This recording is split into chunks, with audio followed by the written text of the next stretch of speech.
Hello everyone. Let's talk about Declan Rice moving to Arsenal. The guy just completed his move from West Ham to Arsenal today.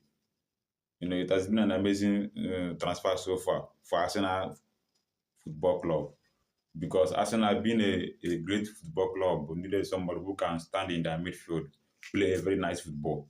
So they needed Declan Rice to occupy that space. So today he just completed his multi-million pounds move to Arsenal.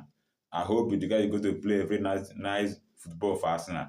All the Arsenal fans should prepare for next season because Declan Rice is going to give us one of the best and exciting midfield that we are going to see playing for Arsenal this time around. So everybody who's watching Arsenal this year, just know that Arsenal is going to perform more than you see them before because Arsenal is